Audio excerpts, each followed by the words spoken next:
We are entering into our day 10, and it's very pleasant morning, 8 in the morning, and I think that's the ideal time to start preparation. So, இப்போ நமக்கு இன்னும் 2 days timing இருக்கிற இந்த டைமில் it is really important to get through the flow, to sit for long hours and study and read and try to complete the books. That's what our target is going to be as well. So in the particular session we'll try completing alcohols, phenols and ethers, and moving down the line we will move for other chapters in the upcoming sessions. So Nikki will have to try and cover at least 4 chapters, so we'll have to hurry up as quickly as possible. So moving down, let's get started.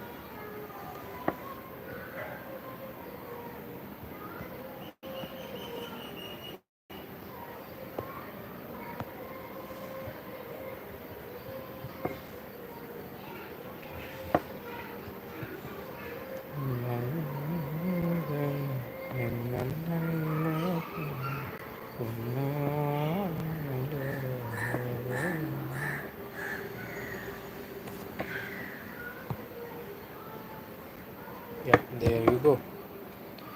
Alcohols, phenols, and ethers. So let's first things first. Let's see what are the objectives. So after studying this unit, you will be able to name alcohols, phenols, and ethers according to the IUPAC system. Discuss the reactions involved in the preparation of alcohols and from alkenes, aldehydes, ketones, and carboxylates. Discuss the reactions involved in the preparation of phenols from haloarenes, benzene sulfonic acids, diazonium salts, and cumene. Discuss the reactions for the preparation of ethers from alcohols, alkyl halides, and sodium alkoxides or aryl oxides. Correlate the physical properties of alcohols, phenols, and ethers. Discuss the chemical reactions of the 3 classes of compounds on the basis of their functional groups. So basically, we'll enter into the nomenclature, and then we'll have the reactions, preparation reactions for each of the 3 class of compounds, and then finally we'll have our chemical reactivities and their properties. So let's get started. Alcohols, phenols, and ethers are the basic compounds for the formation of detergents, antiseptics, and fragrances, respectively.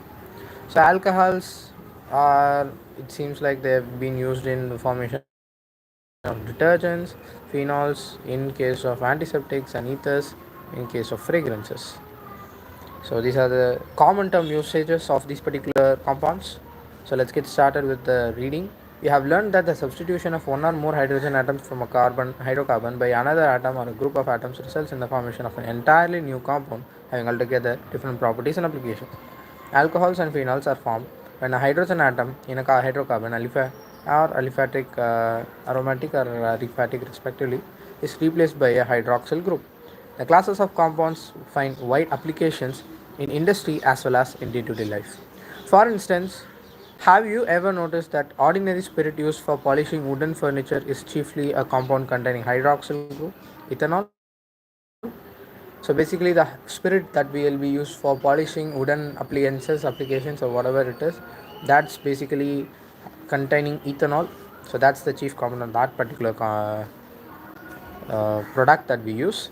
The sugar we eat, the cotton used for fabrics, the paper we use for writing are all made of compounds containing hydroxyl groups.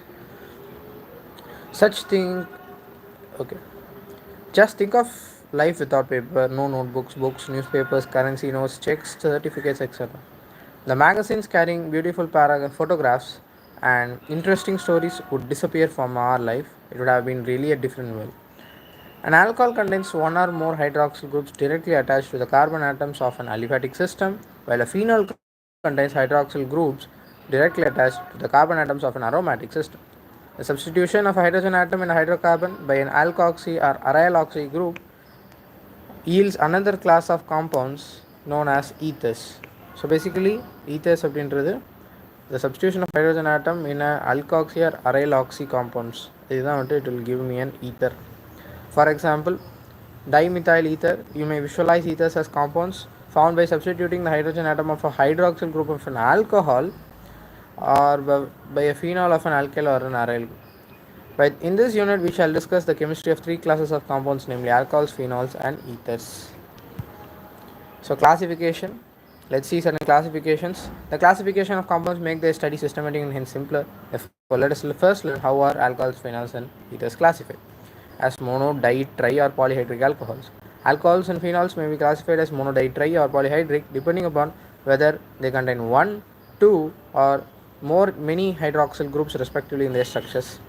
If they have just one hydroxyl group, then they are termed as monohydric alcohols, and if they contain two, then they are dihydric, and three, they are termed as trihydric.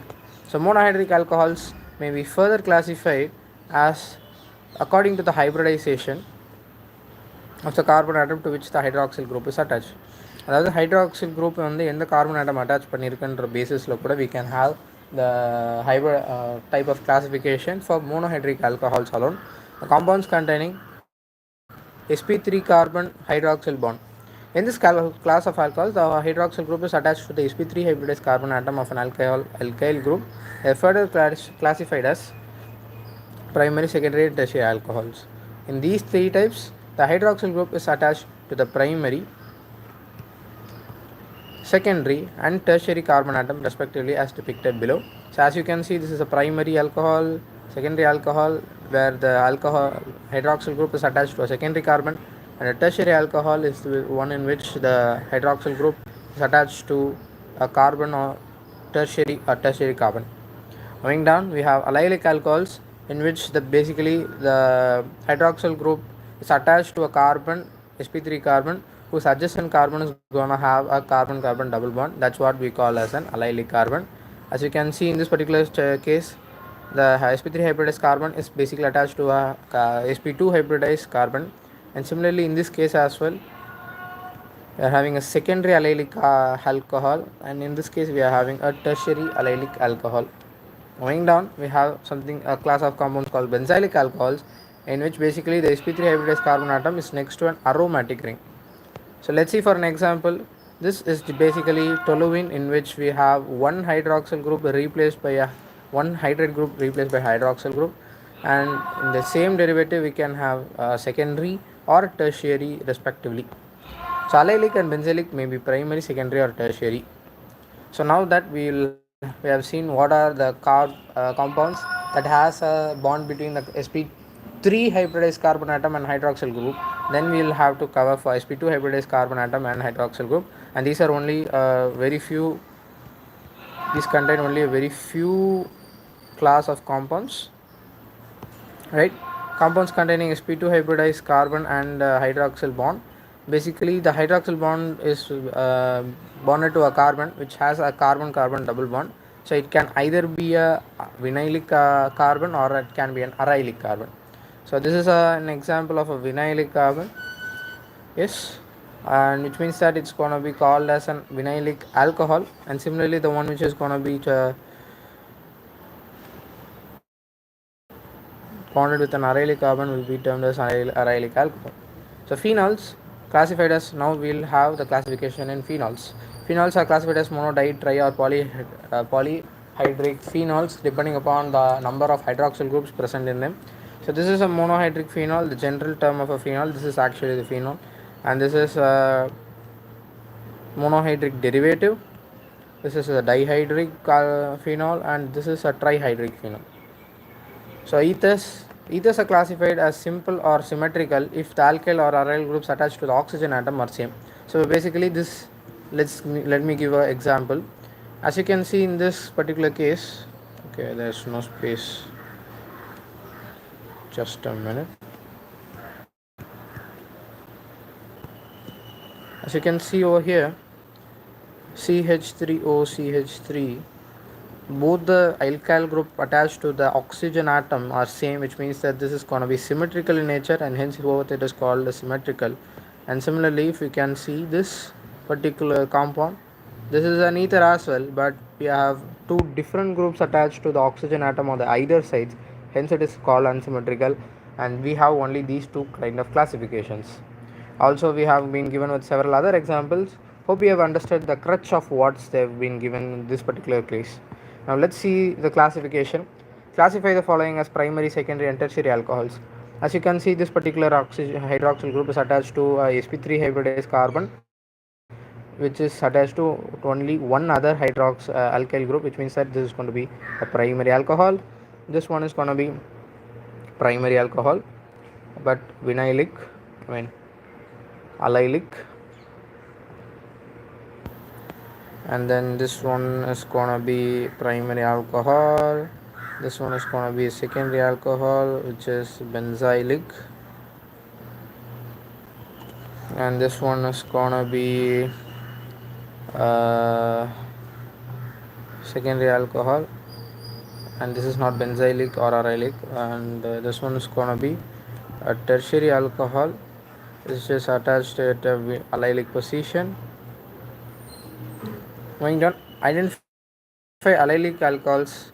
So as you can see, the second one is an allylic alcohol, the 6th one is an allylic alcohol, this one is a benzylic alcohol, and yeah, that's it. It's all about it. Moving down, we'll have the nomenclature. So this is something we'll have to remember. An alcohol, for alcohols, nomenclature is something that we'll have to remember primarily. So first things first, let's see for alcohols. The common name of an alcohol is derived from the common name of the alkyl group and adding the word alcohol to it. அதாவது basically common name அப்படின்றது எதுவுமே கிடையாது. Most of the கேசஸில் alkyl குரூப்போடைய name அப்படியே எழுதிட்டு அதுக்கப்புறம் alcohol அப்படின்ற அந்த வார்த்தையை வந்துட்டு ஆட் பண்ண போகிறோம். That's going to be really really important. So for example we have methyl alcohol, that's a common name. But according to IUPAC system, the name of an alcohol is derived by the name of the alkane from which the alcohol is derived and substituting the last letter E by OL. So the position of the substituents are indicated by numerals. For this, the longest carbon chain, the parent chain, is numbered starting at the end nearest to the hydroxyl group, which means that hydroxyl group, functional group, is given the preference. Hence that's the first place where we'll start numbering, or where the hydroxyl group is getting the least number will be the numbering system. The positions of the hydroxyl groups and the other substituents are indicated by using the number of carbon atoms to which these are attached. For naming polyhydric alcohols, the E of alkane is retained and the ending OL is added. So polyhydric in the case la mattum we will have the E as it is and OL is added. So monohydric alcohol lo we will basically have to remove E and add an OL at the end. But in case of polyhydric alcohol, polyhydric in the sense, even if it is 2, we will have to retain the E and we will have to add the OL as well. So the number of the hydroxyl groups is indicated by adding the multiplicative prefix. So whatever the number of, if it is 2, then it is going to be di. If it is going to be 3, it's going to be tri. And similarly, whatever the number of hydroxyl group is, we will add the respective prefixes. The position of the hydroxyl groups are indicated by appropriate locants. As you can see in this particular compound, the CH2 is the primary chain, and we have 1, 2 numbering, which means that it is termed as ethane. And since it's a polyhydric alcohol, we will retain E. And since we have 2 and positions of them are indicated as 1, 2, and we'll have to appropriately use the prefix di and nowel. So that's how we will name this particular compound. Table 7.1 gives the common name and IUPAC name of a few alcohols. So as you can see, this one is the methyl group with the hydroxyl attached to it, termed as methyl alcohol.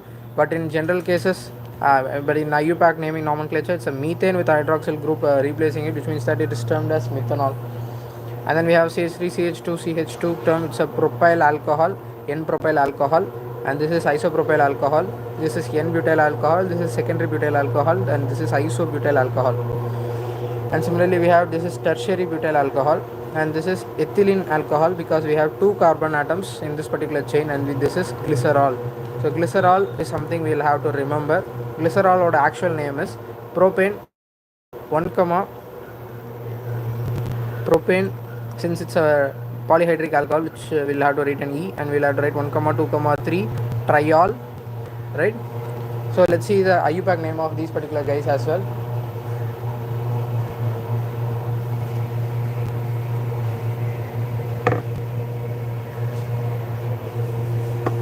Let's see the IUPAC names. So in this first case, this is going to be N-propyl alcohol, but it is propan 1-ol, and this is propan 2-ol. This is butane 1-ol, and this is butane 2-ol, and this is going to be butane.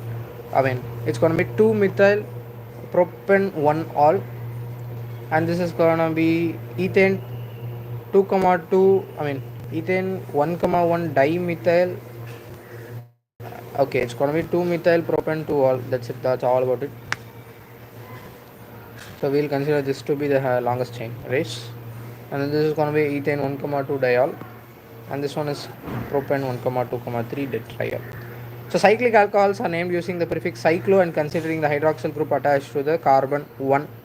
So this particular hydroxyl group will attach to a carbon will be considered as the first carbon, and we'll just add the cyclo part in front of them. So as you can see, this is going to be hexanol, hexane, and we'll have to remove E and add an ol if I am having a mono derivative, and then since it is in a cyclic structure, it's going to be cyclohexane. And similarly, this is a cyclopentane, but it has substituent and the functional group. So for substituent, we first will have to write the substituent's name with their position, and then we'll have to write the root word, that the cyclopentane, and we'll have to remove the E, add an ol. That's it. That's all about it. Alright, moving down, we'll talk about phenols. The simplest hydroxy derivative of benzene is phenol. It is its common name and also an accepted IUPAC name. A structure of phenol involves a benzene ring. In its substituted compounds, the terms ortho, meta, and para are often used in the common names.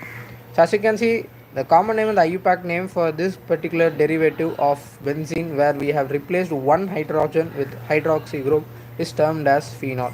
Okay, fine, great. So let's see certain examples. As you can see, we'll have to first start numbering from the hydroxyl group carbon. So on the second position we have a methyl group, which means it's a 2-methyl phenol.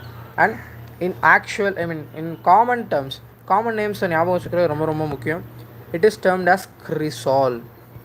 Okay, so basically 2-methyl phenol is termed as orthocresol. As you can see, cresol is combination of an hydroxyl group and a methyl group present in one benzene ring, and according to the position we'll have a ortho, meta, and para cresol. Right, moving down, we have 2 hydroxyl group, which means it's a polyhydric alcohol. Then we'll have to retain benzene. E has to be retained. 1,2 diol is actually the IUPAC name, but its common name is catechol. So benzene 1,2 diol, அதாவது 2 hydroxyl group present in ortho position to each other அப்படின்றது, it is termed as catechol. Right, and 2 hydroxyl group in meta position is termed as resorcinol. And in meta position, and in para position we have, it is termed as hydroquinone or quinol. So ortho position it is called catechol, in meta position it is called resorcinol, and in para position it is called hydroquinone. Moving down to ethers, common names of the ethers are derived from the names of alkyl or aryl groups written as a separate words in alphabetical order and adding a word ether at the end. So basically in alphabetical order la enna alkyl groups la vandu and oxygen on either states la irukko adala alphabetical order la elidittu, and finally we will have a word ether, that is the common name derivative of how we give the names for ethers. So for example, let's say I have ethyl group and methyl group and ethyl group that is present on the either sides of the oxygen, which means first things first I will have to write ethyl and then methyl, and then we'll have to add a word ether for obtaining the respective common name. So as you can see, this is dimethyl ether and its actual name is methoxymethane.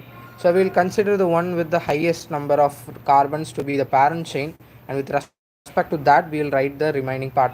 So inge pathina it is diethyl ether, also called as ethoxy. This is called ethoxy group. The OC2H5 group is called ethoxy group, and the parent chain is considered to be C2H5, hence it is called ethoxyethane. Moving down, we have methyl N-propyl ether is a common name, and the parent chain is considered to be this propane group, which means that it's going to be 1-methoxy. So methoxy is the substituent name or whatever the name it is for if an ether group is present.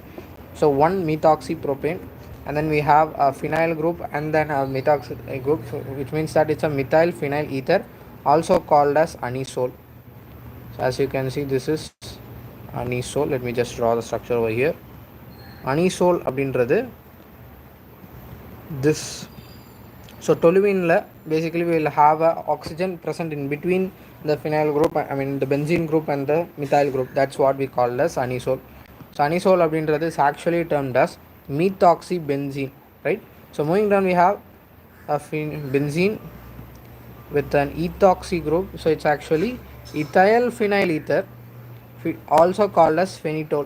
Phenitol. This is called phenitol, not toluene. Toluene அப்படின்றது toluene will have only a methyl group. Here the ethyl group is given the root word of tol, so phenitol, right? Moving down, we have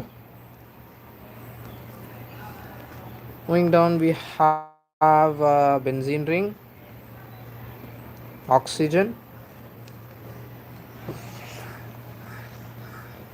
CH2 taken 6 3 CH3. So this is called heptyl phenyl ether. As you can see, heptane, there are 6 groups plus a methyl group at the end, which means that's 7 carbons.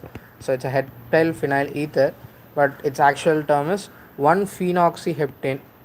And if it is present at the second carbon or second, so as you can see, it is present at the second position. This is 2 methoxy, and then the root word of the chain is propane, and its actual term is methyl isopropyl ether. And here this is a phenyl group, and this is going to be isopentyl group. So this is phenyl isopentyl ether,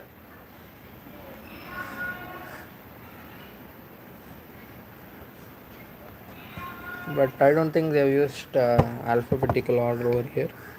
Just a second. Isopentyl is this, neopentyl is the other guy. Actually, it should be pentyl at first, right? Fine, great. So we have 3-methyl butoxybenzene. 3-methyl butoxybenzene. So in this case, they have taken benzene to be the ring of higher. As you can see, the number of carbons is higher in the benzene compared to the side chain. Hence, we have taken benzene to be the parent chain. So moving down, we have CH3 OCH2 CH2 OCH3. So we have two groups of at this particular person, which means that we cannot have any common name for this particular nomenclature. Let's talk about the IUPAC name. So there are 1,2 dimethoxy. So this is a substituent and this is a substituent. There are 2 substituents in this particular chain. So that's a ethane with 2 methoxy groups. That's 1,2 dimethoxy ethane. Moving down, we have a cyclic structure of CH3 CH3 OC2H5. Okay, so 2 ethoxy 1,1 dimethyl cyclohexane. Great. Fine. So moving down, if both the alkyl groups are the same, the prefix di is added before the alkyl group. For example, as you can see, it is diethyl ether in the common name. According to the IUPAC system of nomenclature, ethers are regarded as the hydrocarbon derivatives, in which a hydrogen atom is replaced by an OR group, that is the alkoxide group or aryl oxide group. So where R and AR represent the alkyl aryl groups respectively. The larger the alkyl group as the parent carbon, the names of few ethers are given in the example 7.2. As we have discussed it earlier, we'll move down towards the questions. So give the IUPAC names of the following compounds: CH3 CH CH CH3 CH. Okay, fine. So basically I have a alcoholic group and a halide over here. I think alcohol will be given preference over the halide. So we'll have to start numbering from this particular carbon. 1 2 3 4 5. At 4th position I have a chlorine, so its substituent term is chloro, and we have 2 3 dimethyl butane, no, pent 1 ol pentane, and since it's a monohydric alcohol, we'll have to remove 1 e and add an ol. So that's all about it. So 4 chloro 2 3 dimethyl pentane 1 ol. Moving down, we have ether. So as you can see, it's a UPAC name has been asked. So we'll check for the chain with the highest. Okay, it's basically propane will be given the parent chain term, and this one will be ethoxy. So it's a 2-ethoxy-propane. Moving down, we have a phenol with 2 methyl groups present on the either sides. So it is 2, 6 dimethyl phenol. That's all about it. Moving down, we have a nitro group and we have a methoxy group. So ethoxy group is taken to be a substituent, and the nitro group, and but that particular person will carbon will be given the first preference, and then only we will move on to nitro. So it's a 1 ethoxy 2 nitro cyclohexane. So that's all about it. Moving down, we have certain questions. I think it's easier to answer, so I'm not entering into this part. Let's move down. Structure of functional groups. In alcohols, the oxygen of the hydroxyl group is attached to a carbon by a sigma bond formed by the overlap of the sp3 hybridized orbital of carbon, sp3 hybridized orbital of a carbon with a sp3 hybridized orbital of oxygen. So basically alcohols பொறுத்த வரைக்கும் oxygen it will be having sp3 hybridization because it will form a bond with carbon at one side, hydrogen at the other side, and it will have a lone pair as well, two lone pairs, which means that it's gonna have an sp3 hybridization. Similarly, the carbon atom also in primary alcohols it is gonna have an sp3 hybridization, which means the bond implies that there will be an overlap between sp3 carbon of sp3 hybridized orbital of carbon and sp3 hybridized orbital of oxygen, both put together, depicts the structural aspects of methanol, phenol, and methoxymethane. So as we can see over here, methanol is basically CH3OH. So as you can see, the bond length between carbon and oxygen is higher, and oxygen hydrogen is lower, that is just 96 picometers. As you can see, this particular angle is also turning out to be a 108.9 degrees, and in case of phenol it's turning out to be a 109 degrees, and then in case of methoxymethane it's turning out to be 111.7 degrees. So these are certain structures given by methanol, phenol, and methoxymethane. Moving down, I don't think we'll have to just analyze what they've given. The bond angle of carbon, oxygen, hydrogen, and alcohols is slightly less than the tetrahedral angle. So basically the bond angle, it should have been, since it is an sp3 hybridization, which means that it should be of angle 109 degree 28 minutes, but actually it turns out to be lesser than that. Why? It's due to the fact that there are two lone pairs present in oxygen, which reduces the bond angle. So it is due to the repulsion between the unshared electron pairs of oxygen. In phenols, the hydroxyl group is attached to the sp2 hybridized carbon of an aromatic ring. The carbon oxygen bond length is in phenol is slightly less than that in methanol. So basically இப்போ phenol பார்க்கும் பொழுது carbon oxygen bond length என்பது it is quite low. ஏன் அப்படின்னா the oxygen and oxygen on the lone pair and the double bond on the phenol ring are in resonance, which means that it is obtaining a partial double bond character. But here it is since completely a sigma bond, which means its strength is going to be higher, 142 picometer, right? So this is due to one, the partial double bond character of unshared electron pair of oxygen with the aromatic ring, and two is the sp2 hybridized state of the carbon to which the oxygen is attached. So as you can see, this carbon is sp2 hybridized, which means it will be more of electronegative since its character is higher, which means that it will have a partial double bond again. So that's the point. So yes, moving down, we'll have the preparations. Okay, fine, I'm sorry. In ethers, the four electron pairs, that is the two bond pairs and the two lone pairs of electrons and oxygen, are arranged approximately in tetrahedral arrangement. The bond angle is slightly greater than tetrahedral due to the repulsive interaction between the bulky groups. So as you can see in this, it is greater than 109 point. Why? It is due to the fact that it's going to be something sigma bond completely, and there are two electron pairs present as well, which is the bond is turning out to be having a greater angle than that of a tetrahedral angle. The carbon oxygen bond length is almost the same as in alcohols. As we have seen in alcohols, it is about 142 picometers, and in case of ethers as well, it is 141 picometers. I don't see any difference because there is no any double bond characterization in this particular structures.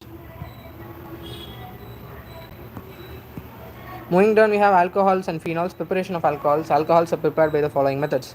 From alkenes, by acid catalyzed hydration. So this is going to be an easier part. So alkenes react with the water in the presence of acid as a catalyst to form alcohols. In case of unsymmetrical alkenes, addition reaction takes place in accordance with the Markovnikov rules.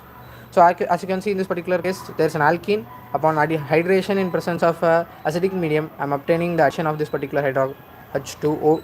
So, and it also follows Markovnikov rule. That's important. So let's see the mechanism. The mechanism of the reaction involves the following three steps. Protonation of alkene to form carbocation by electrophilic attack of H3O+. So first things first, what's going to happen? This particular guy is going to get protonation due to the electrophilic attack of the H3O+. So which means that the H plus gonna be removed as it is gonna be acidic guy, and the electrophilic attack is occurring and water is being removed. So that's protonation of alkene. Protonation means basically deprotonating from the H3O plus compound. And then we have the nucleophilic attack of water on carbocation. As you have seen this, there is a carbocation formation occurring, and since we have two lone pairs present on the oxygen, it will act as a nucleophile and attack on the carbocation, leading to the formation of nucleophilic attack, and then we'll have deprotonation to form an alcohol. So since there's a H plus ion present over here, let's just break it and we'll obtain a H3O plus. So first things first, there's going to be an electrophilic attack of the alkene in the acidic medium, leading to the formation of carbocation. Now this particular carbocation is going to rearrange, and after the rearranged product is obtained, we'll have nucleophilic attack from the oxygen atom present in water, and then we'll have another deprotonation occurring. So there is a total of 3 steps occurring in this particular acid catalyzed hydration. Moving down, we have by hydroboration oxidation, diborane reacts with alkenes to give trialkyl boranes as addition product. So that BH3 taken twice, basically it reacts, give us a formation of a trialkyl borane. First, 1 mole will react with obtain formation of BH2, 1 BH2, and then this is 1 alkyl borane, and then we have 2 alkyl borane, and then we have 3 alkyl borane occurring. So this is oxidized to alcohols by hydrogen peroxide in the presence of aqueous sodium hydroxide. So in presence of hydrogen peroxide, sodium hydroxide, we will have to do hydration. We will obtain an anti-Markovnikov added hydration. So that's going to be the mechanism. So basically, first things first, we will have diborane, that is BC taken twice, to add and leading to the formation of sodium hydroxide. We will do hydration and obtain an anti-Markovnikov addition. Moving down, we have the from carbonyl compounds. So alcohols by hydroboration, oxidation, acid catalyzed hydration, and we have something called as oxymercuration, demercuration as well, where we have Markovnikov addition. Yes, and there is no rearrangement because there is no intermediate formation, transition state formation. There's directly going to be addition. So then we'll have preparation from carbonyl compounds. As these guys have a C double bond O groups, just by reducing this double bond O and adding a hydroxyl group, my job is done. That's going to be occurring. So reduction of aldehydes and ketones. So that's basically called reduction process. The aldehydes and ketones are reduced to the corresponding alcohols by the addition of hydrogen in presence of catalyst. So as you have seen, basically I have broken the double bond, added 2 hydrogens respectively. Yes. Catalytic hydrogenation. The usual catalyst is a finely divided metal such as platinum palladium. It is also prepared by treating aldehydes and ketones with sodium borohydrate, lithium aluminum hydrate. So basically, LAH or lithium aluminum hydrate or NaBH4 இந்த மாதிரி ரெண்டு reducing agents பயன்படுத்தியும் we can use actually to find to obtain the respective alcohols. Aldehydes yield primary alcohols while ketone yield secondary alcohols. So as you have seen, there is a primary alcohol over here, reduction of aldehyde RCH2O dash. Upon using a reducing agent such as NaBH4, I am obtaining a moving down. I have reduction of carboxylic acids and esters. So the carboxylic acids are reduced to primary alcohols in Xn yields by the lithium aluminum hydrate. So lithium aluminum hydrate LaH is going to be the important reducing agent that we are going to use to obtain the formation of a primary alcohol from carboxylic acid. So however, LaH is an expensive reagent and therefore used for preparing special chemicals only.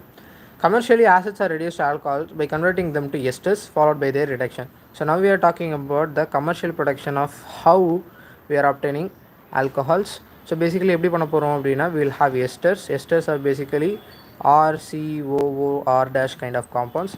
We'll basically convert the RC double bond OH in presence of R dash OH to obtain OR minus, and we'll have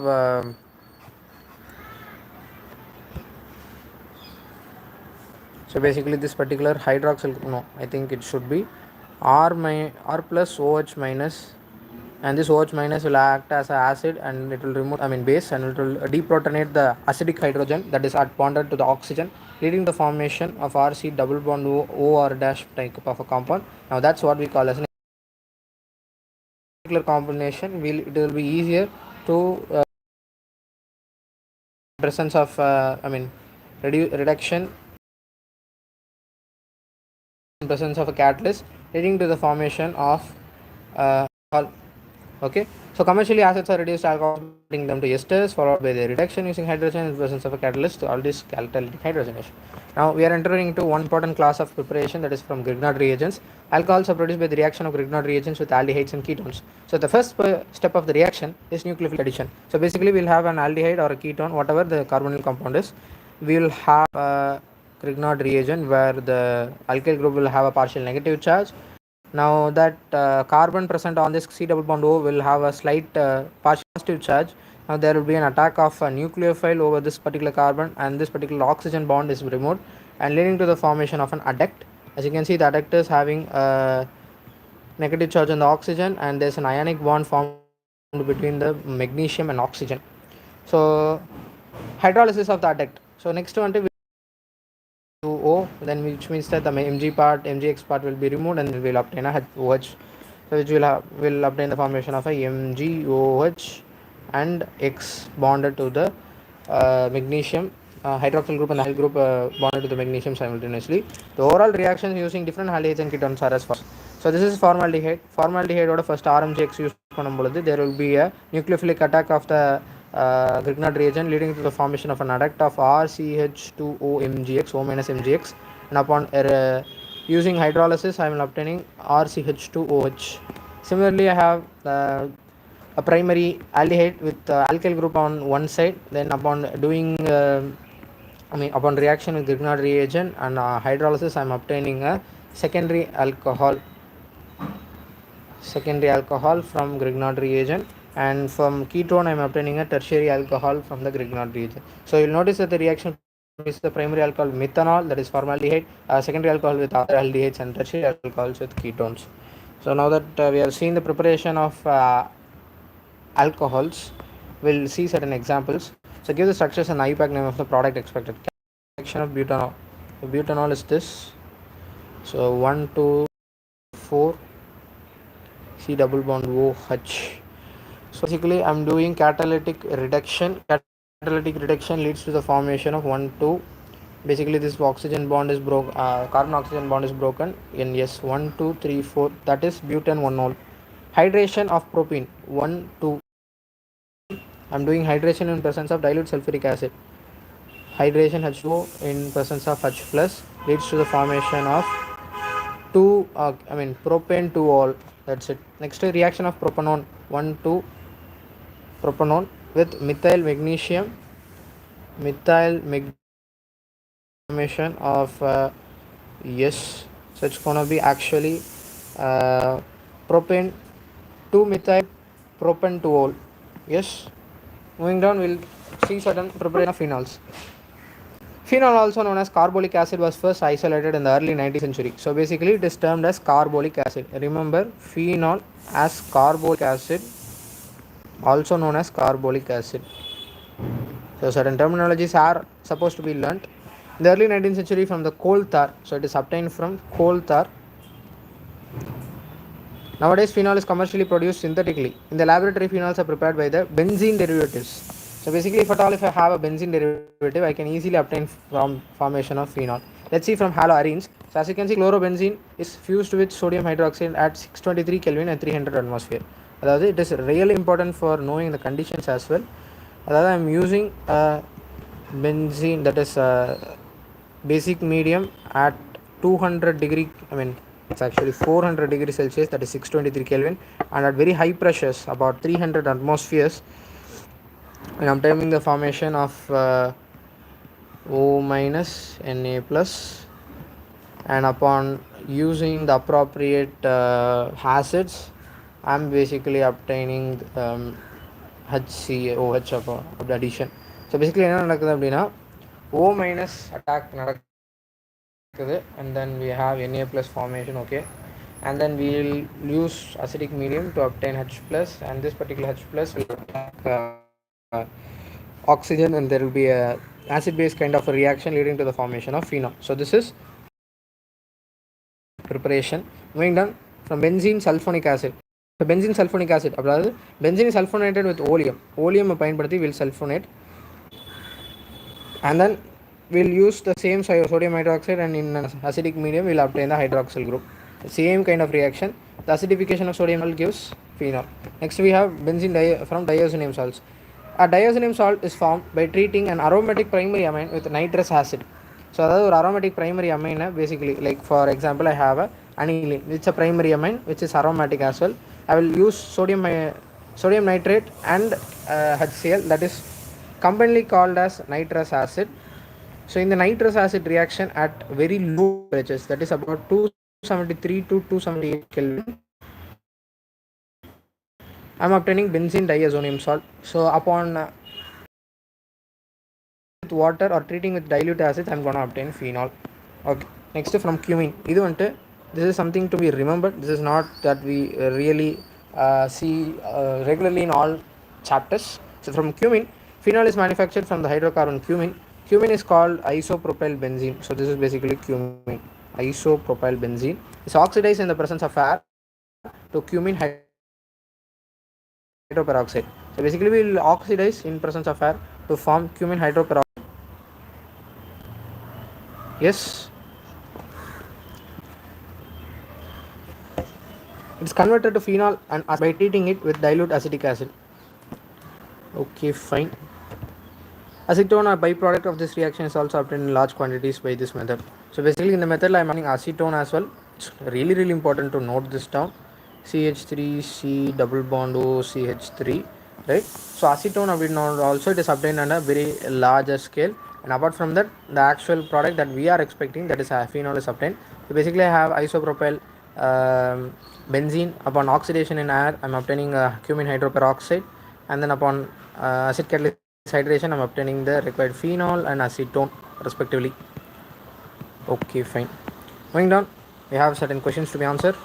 Show how are the following alcohols prepared by the reaction of a suitable Grignard reagent on methanol. So methanol is basically this methanaldehyde CH, okay, RCHO, and I don't think we have, yes, C double bond O hydrogen on both sides. Now basically I am using a particular Grignard reagent. So let's say I am having R minus attack. So finally I am obtaining HCOH. Okay.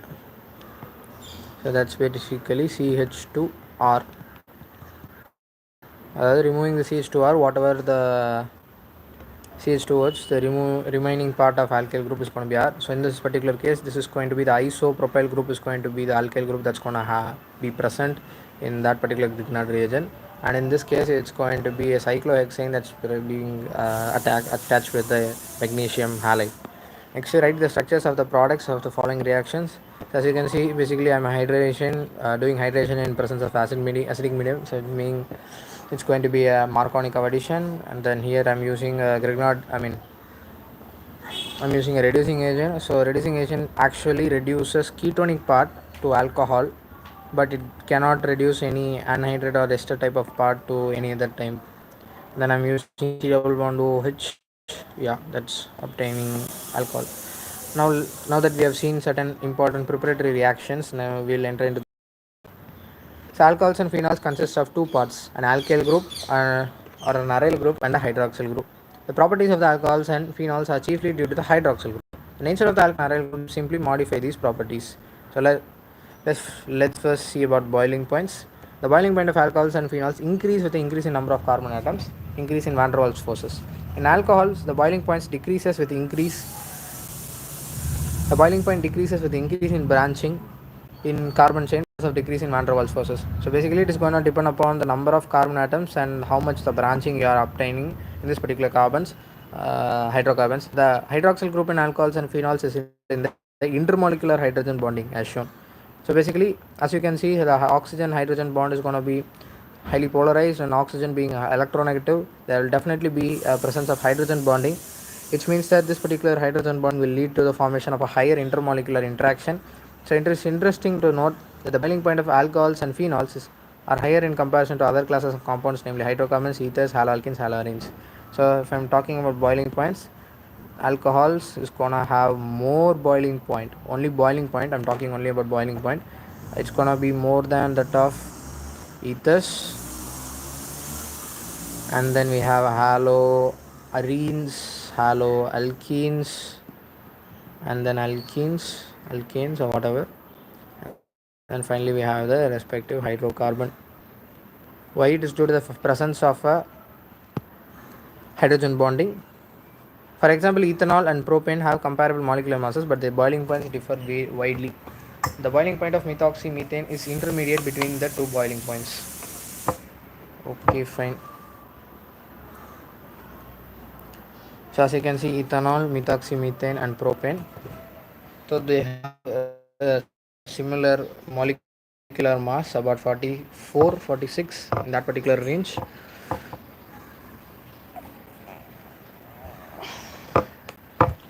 Okay. But still we can see that alcohol is having a higher boiling point in comparison with propane and methoxymethane. There is no much difference between methoxymethane and propane, that is ether and the hydrocarbon. So the high boiling points are due to the presence of intermolecular hydrogen bonding or presence in carbon. It is turning out to be having a higher boiling point, which is lacking in ethers and hydrocarbons. So let's talk about solubility. Solubility of alcohols and phenol in water is due to the ability to form hydrogen bonds with water molecules. The solubility decreases with increased size of alkyl aryl group, hydrophobic groups. Several of the lower molecular mass alcohols are miscible with water in all proportions. So basically, it is due to the fact of hydrogen bonding that's being present in this particular alcohol that forms a bond between the water, leads to its solubility in water as well. So the solubility decreases with increase in size of alkyl group because the alkyl group size is hydrophobic. Hence, there is going to be decrease in the solubility. Arrange the following sets of compounds in order of their increasing boiling points. So I have pentane 1-ol. Pentane 1-ol will have more than butane 1-ol, and then we have butane 2-ol, ethanol, propane 1-ol, methanol. So obviously methanol will be lowest, ethanol will be second lowest, propanol will be the third lowest, and then butane 2-ol will be the lowest one because of its ability. I mean, more branching. And then finally we have butane 1-ol and pentane 1-ol. Then pentane 1-ol, N-butane, pentanol, and ethoxyethane. So alcohol will be having the highest, and the hydrocarbon will be having the lowest. In between that we have the aldehyde will be having a higher value than that of the ether. So the hydrocarbon, ether, aldehyde, and then we have the alcohol. So that's going to be the order of boiling points. Going down, we have certain chemical reactions, basically the chemical properties. Chemical reaction. Alcohols are versatile compounds. They react both as nucleophiles and electrophiles. The bond in hydrogen-oxygen bond is broken when alcohols react as nucleophiles. So basically it is that they can act both as nucleophiles and electrophiles as well. When they act as nucleophiles, basically the oxygen hydrogen bond is going to be broken. Okay, fine. It is basically a kind of a acid base reaction, and that's why that's the case. So when alcohols are acting as nucleophiles, as you can see, the alcohol with the hydroxyl group present over here is acting as a nucleophile, now attacking a carbocation and leading to the formation removal of this particular hydro H plus ion, that is the deprotonation part. So as you can see, this ROH plus carbon, yeah, ROC, that's the formation and leads to the formation of a acid base reaction. The bond between carbon oxygen bond is broken when they react as electrophiles. So electrophiles act ஆகும்பொழுது it is gonna there will be a cleavage of carbon oxygen bond, and when they are acting as nucleophiles it's gonna be oxygen hydrogen bond. So as you can see, when they are acting as electrophiles, the whole of the hydroxyl group is removed upon reaction, leading to the formation of H3O plus compound. Now this particular compound is gonna okay electrophile ante the one which requires more amount of electrons இல்லையா.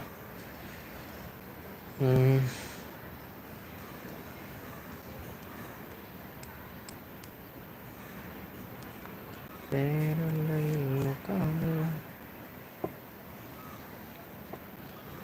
ஏன் electrophile act ஆகும்போது it is having a carbon oxygen cleavage அப்படின்னா basically it forms H2O plus which will require some amount of electrons, and the upon usage of appropriate nucleophiles in this particular reaction, this H2O plus will act as a very good leaving group, and it will lead to the formation of water. Okay, based on the cleavage of oxygen and hydrogen or carbon oxygen bonds, the reaction of alcohols phenols may be divided into two groups. The cleavage of high oxygen hydrogen bonds. So first is the acid base reactions. Let's see what are the type of acid base reactions we are obtaining. So acidity of alcohols and phenols. Reaction with metal. Alcohols and phenols react with active metals such as sodium, potassium and aluminum to yield corresponding alkoxides or phenoxides. As you can see, this particular alcohol upon reaction with sodium leads to the formation of a kind of a salt, that is RONA, with hydrogen leaving. So that's alkoxide. And let's see, for an example, tertiary butyl alcohol upon reaction with a metal leads to the formation of aluminum tertiary butoxide and liberation of 3 moles of hydrogen dihydrogen. Moving down, we have phenols. Phenols upon reaction with sodium leads to the formation of this ONA and dihydrogen. In addition to this, phenols react with aqueous sodium hydroxide to form sodium phenoxides.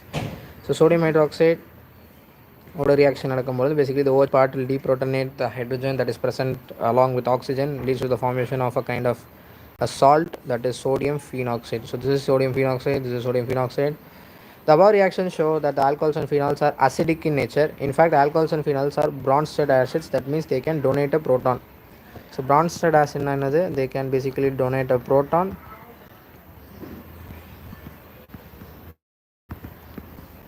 Donate H plus, and basically alcohols have the tendency to donate H plus as they are having acidic hydrogen. Yes, and upon reaction with the base, this particular hydrogen is deprotonated and then leading to the formation of its conjugate acid or whatever. So we have acidity of alcohols. So the acidic character of the alcohols is due to the polar nature of the oxygen hydrogen one. An electron releasing group such as methyl or ethyl group increases the electron density in oxygen, tending to decrease the polarity of oxygen hydrogen bond. This decreases the acidic strength. For this reason, the acid strength of alcohols decreases in the following order. So if I am having a primary alcoholic group, so it's going to be really simple. As if I'll have to remove this particular hydrogen from this particular compound, upon using one alkyl group, upon using two alkyl groups, and upon using three alkyl groups respectively, the stability of the compound oxygen is definitely going to decrease as there is a negative charge. And if I'm having electron releasing groups, then definitely it's going to decrease the amount of acidity. Okay, fine, because the anions formed are therefore becoming unstable. So alcohols are however weaker acids than water. So alcohols are weaker acids than water, that's a point to be noted.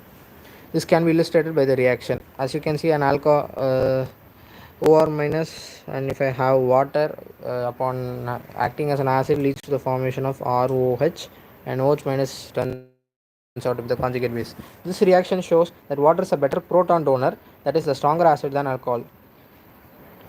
Also, in the above reaction, we note that an alkoxide ion is a better proton acceptor. OR minus is a better proton acceptor than that of an alcohol, which suggests that alkoxides are stronger bases. Sodium methoxide is stronger base than sodium hydroxide. So அதான் என்ன சொல்ல வராங்க, OR minus is a stronger base. Okay, let me talk about basicity.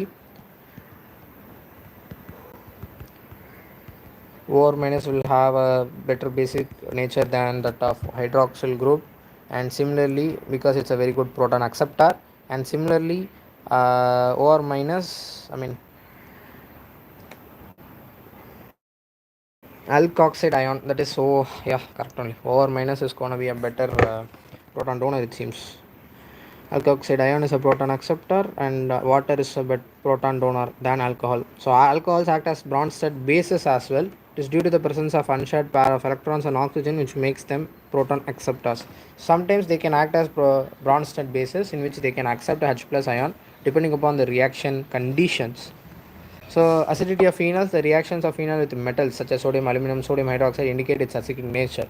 The the hydroxyl group in phenol is directly attached to the sp2 hybridized carbon of the benzene ring, which acts as an electron withdrawing group. Due to this, the charge distribution in phenol molecule, as depicted in its resonance structure, causes oxygen of the hydroxyl group to be positive.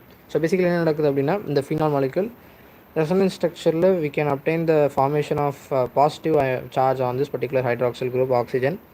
Yes, so basically this particular unshared pair of electron leads to the formation of double bond, and this particular double bond breaks and forms a negative charge, and similarly the reaction continues, and finally these are the resonance structures that we obtain. The reaction of phenol with aqueous sodium hydroxide indicates the phenols are stronger acids than alcohols and water.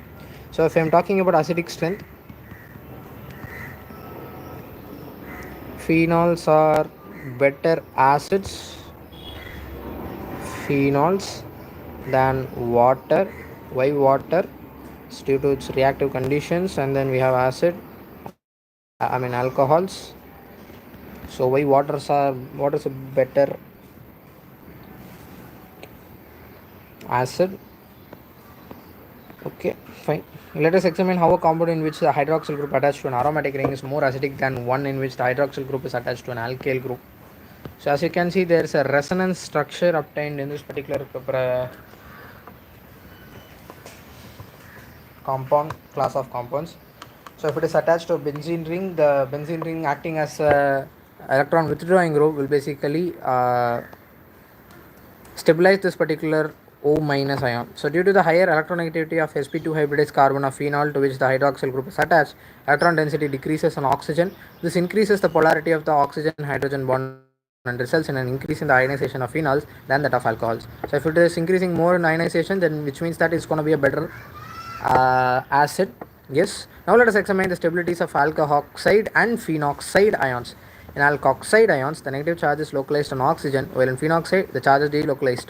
The delocalization of negative charge makes the phenoxide ion more stable and favors the ionization of phenol. So as you can see, this is an alkoxide ion, that is upon the removal of a hydrogen and formation of a negative charge on the oxygen, this guy is called the phenoxide ion.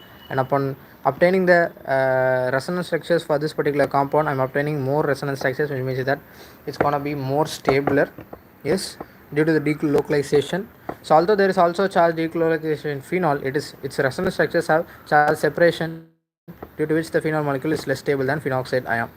Also, there is something better that they have illustrated over here. அதாவது charge separation அப்படின்ற ஒரு கான்செப்டை பற்றி பேசியிருக்காங்க. அதாவது delocalisation ஃபீனால்லையும் இருந்தாலும் கூட phenoxide அயானில் வந்துட்டு it is having charge separation அப்படின்ற பொழுது stability of phenoxide ion is going to be greater than that of phenol.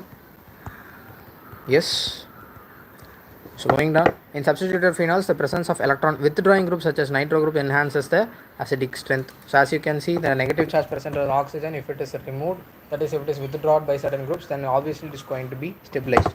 This effect is more pronounced when such a group is present at ortho para position due to the effective delocalization of negative charge in the phenoxide ion when substituent is at ortho or para position. On the other hand, the electron releasing groups such as alkyl groups in general do not favor the formation of a phenoxide ion, resulting in the decrease in acidic strength. Cresols, for example, are less acidic than phenol. So cresols are basically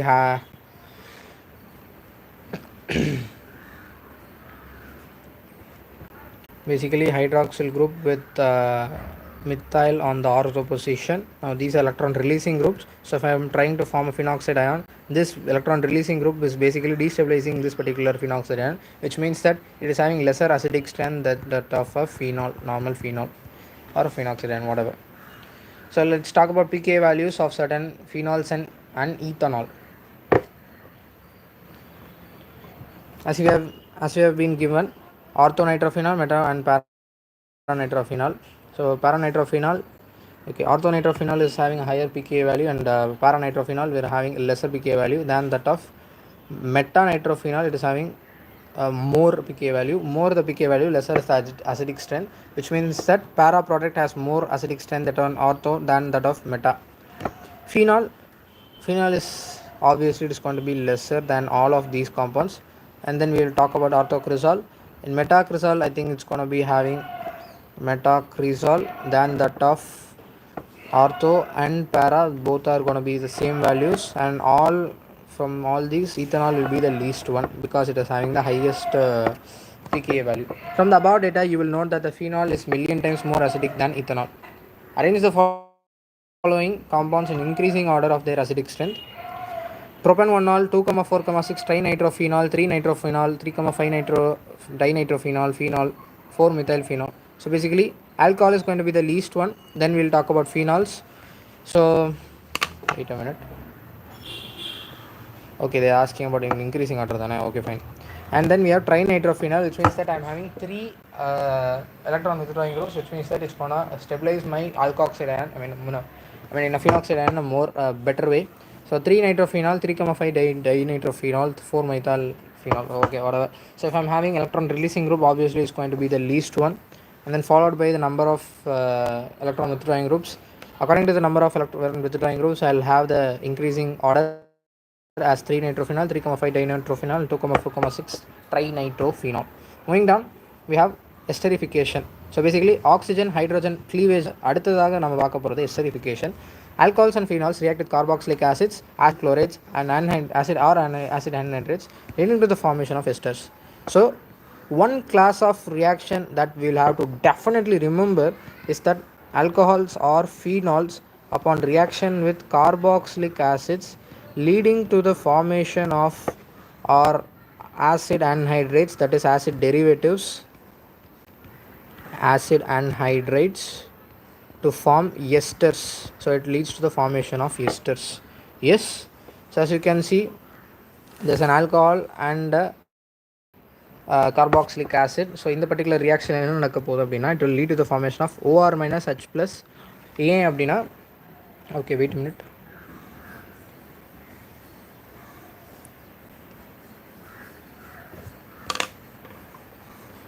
Plus, I'm sorry, my mistake. Which means that it's actually carbon oxygen bond cleavage, isn't it? 1 minute. We're talking about oxygen hydrogen bond cleavage at this particular moment, and now they're talking about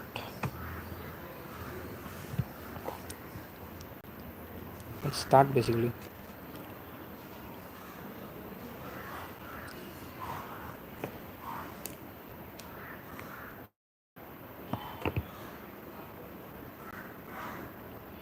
இறைவா இறைவா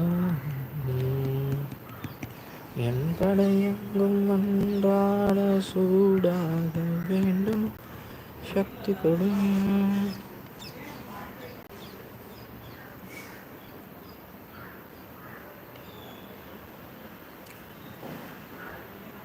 Just a second, let me just try finding what's happening over here. R dash C double bond OH.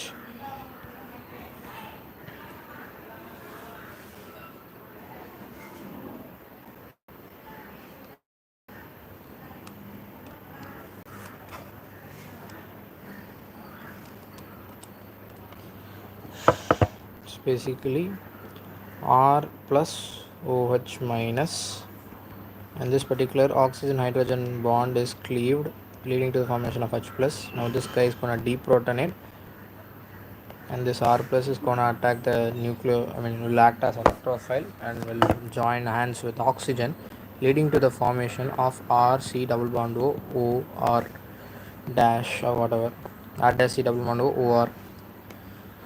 And according to aryl group or an alkyl group, it depends. So both the class of compounds can give this particular type of reaction. So if I'm using, in case of an anhydrate is basically this R C double bond O C double O R dash. Okay, so upon this guy, I think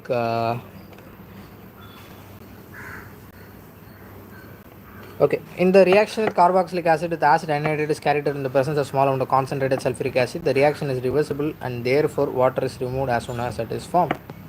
The reaction with acid chloride is carried out in presence of a base pyridine to neutralize the HCl formed, which is formed during the reaction. It shifts the equilibrium to the right hand side.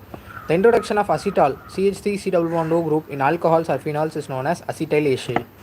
So now we have been given with one definition. The introduction of acetyl group in alcohols or phenols is called acetylation. Acetylation. So as you can see, this salicylic acid upon reaction with the acid anhydride in the presence of a acidic medium leads to the formation of this particular hydro H plus removal, and the remaining part, okay, H plus removal with CH3C double bond O to be added on one side, and the remaining CH3CO will be added to this particular oxygen. Yes, that is acetyl salicylic acid called as aspirin. So aspirin அப்படின்றது basically ஒன்றும் இல்லை, ஒரு carboxylic acid குரூப்போட ஒரு OC double bond OCH3 type of group. That's a kind of esteric type of a group, that is acetyl group. Acetylic salicylic acid. Salicylic acid அப்படின்றது carboxylic acid உடைய ortho positionல I'm having a phenol. Okay, now this particular guy upon reaction, the acetylation leads to the formation of acetyl salicylic acid. That's it, that's all about it. Now that we have seen the reactions involving the cleavage of oxygen hydrogen bond, now we will enter into the cleavage of carbon oxygen bond. So the reactions involving cleavage of carbon oxygen bond takes place only in alcohols. Carbon oxygen bond cleavage வந்துட்டு alcohols தான் நடக்கும். ஃபீனால்ஸில் வந்துட்டு ஜிங்கோட மட்டும்தான் நடக்கும். So ஜிங்கோட மட்டும் நடக்கிறது வந்துட்டு in case of phenols, and alcohols it is happening straight away. So the reaction with hydrogen halides. Alcohols react with hydrogen halides to form alkyl halides. So this is a preparatory reaction of alkyl halides. So there is nothing more to see about this. The difference in the reactivity of three classes of alcohols with HCl distinguishes one from other. So basically they are talking about Lucas test. So Lucas test lo basically alcohols upon reaction with HCl, the time to form the required product will show the type of alcohol. So the Lucas reagent is basically this: concentrated hydrochloric acid in presence of zinc chloride, while the halides are immiscible and produce turbidity in solution.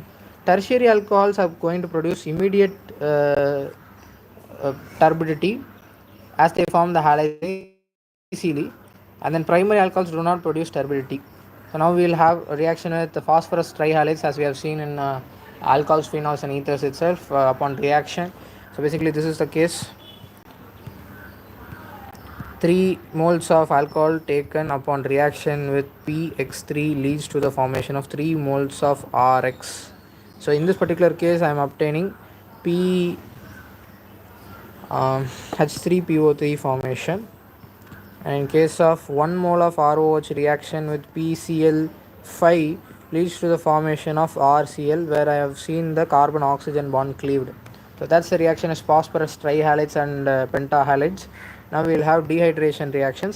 Alcohols undergo dehydration, that is the removal of water from alkenes in presence of acidic medium, and upon heating, on treating with a protic acid, that is example H2SO4 or H3PO4, catalyst such as anhydrous zinc or chloride or alumina.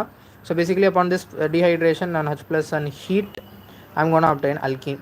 Ethanol undergoes dehydration by heating it with concentrated sulfuric acid at 443 Kelvin. So ethanol ku mattum upon reaction with sulfuric acid at 443 Kelvin, I am obtaining the alkene. Okay, respective alkene. Moving down, secondary and tertiary alcohols are dehydrated under milder conditions. So milder conditions, that is just a usage of 85% of H3PO4 in the solution, that is protic acid. Upon heating I can obtain the required alkene. And yes, for tertiary alcohol it is going to be really easier. Upon using 20% and just 358 Kelvin at a very lesser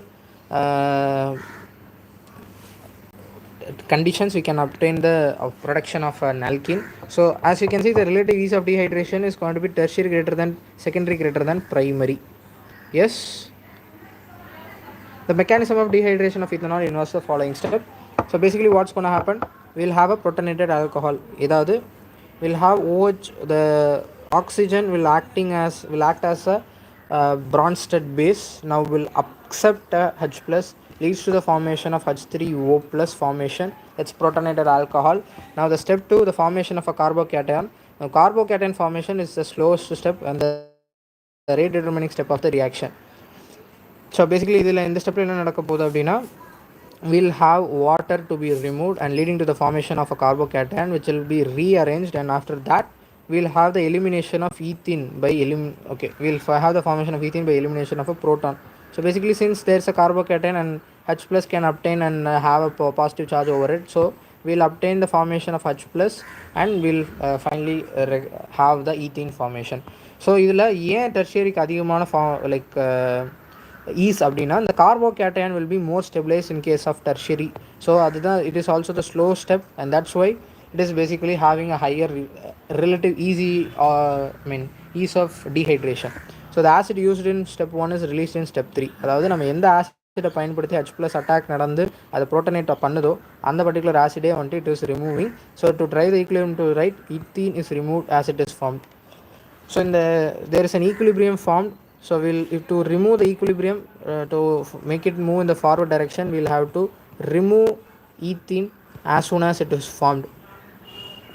So next we will have oxidation reaction. Oxidation of alcohols involves the formation of carbon oxygen bond, double bond with cleavage from oxygen, hydrogen and carbon hydrogen bonds.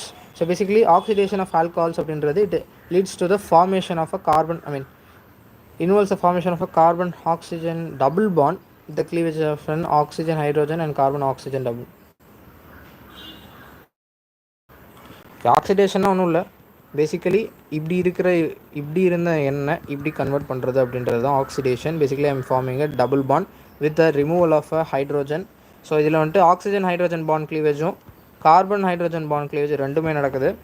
So such a cleavage and formation of bonds occur in oxidation reaction known as the dehydrogenation. So I am having dehydrogenation, not dehydration, in which I am having the removal of H2. So such a cleavage and formation of bonds occur in oxidation. The dehydrogenation reactions, these involve the loss of dihydrogen from an alcohol molecule. Depending on the oxidizing agent used, a primary alcohol is oxidized to an aldehyde, which in turn is oxidized to a carboxylic acid. So நம்ம என்ன oxidising agent பயன்படுத்துகிறோமோ அந்த பேசிஸில் ஒரு primary alcohol is basically oxidized to a aldehyde, and this aldehyde it cannot be stopped and it is further oxidized to a carboxylic acid. Yes. So as you can see, the primary alcohol upon oxidation leads to the formation of an aldehyde, and then upon further oxidation it just oxidizes and forms carboxylic acids. So the strong oxidizing agents such as acidified potassium permanganate are used for getting carboxylic acids from alcohols directly. அதாவது ஒரு ஆல்கஹாலில் இருந்து டைரெக்டாக எனக்கு வந்துட்டு carboxylic acid வேணும் அப்படின்னா I am using strong oxidising agent. Strong oxidising ஏஜென்ட்டோட one of the example வந்துட்டு acidified potassium permanganate in acidic medium. Yes, CrO3 in anhydrous medium is used as oxidizing agent for isolation of aldehydes only. So aldehydes-க்கு மட்டும் நம்ம பயன்படுத்தணும் அப்படின்னா I need CrO3. So CrO3 for aldehydes and for any other and strong oxidizing agents leads to the formation of the respective carboxylic acid. Yes. Moving down, a better reagent for oxidation of primary alcohols to aldehydes in a good yield is pyridinium chlorochromate. Pyridinium chlorochromate என்பது PCC. So இந்த particular reagent பயன்படுத்துகிற மூலமாகவும் I can obtain aldehyde from alcohol, primary alcohol. So basically it doesn't use much, it's going to be a mild oxidizing agent. So I'm just having this name, that's PCC, a complex of chromium trioxide with pyridine and HCl. So as you can see, I have an alcohol upon reaction with PCC leads to the formation of this, leading to the chromium trioxide and pyridine with pyridine and HCl. Okay. Secondary alcohols are oxidized to ketones by chromic anhydride. So secondary alcohols அப்படின்றது it is oxidized to ketones by chromic anhydride. So if I have secondary alcohol, for primary alcohol upon using mild oxidizing agents, I am obtaining the formation of an aldehyde. Now upon using for secondary alcohols, I am obtaining a ketone. Yes, ketone formation upon using mild oxidizing agent. Tertiary alcohols do not undergo oxidation reaction because they do not have oxygen to be removed. That is, dehydrogenation cannot be occurred under strong reaction conditions such as strong oxidizing agents such as potassium permanganate and elevated temperatures. Cleavages of carbon-carbon bond takes place and a mixture of carboxylic acids containing lesser number of carbon atoms form. If at all, if I have higher reaction conditions upon vigorous conditions of usage of stronger oxidizing agents at higher temperatures leads to the formation of a cleavage of various carbon-carbon double bond, carbon-carbon bonds. So basically, I'm having a reducing agent over here.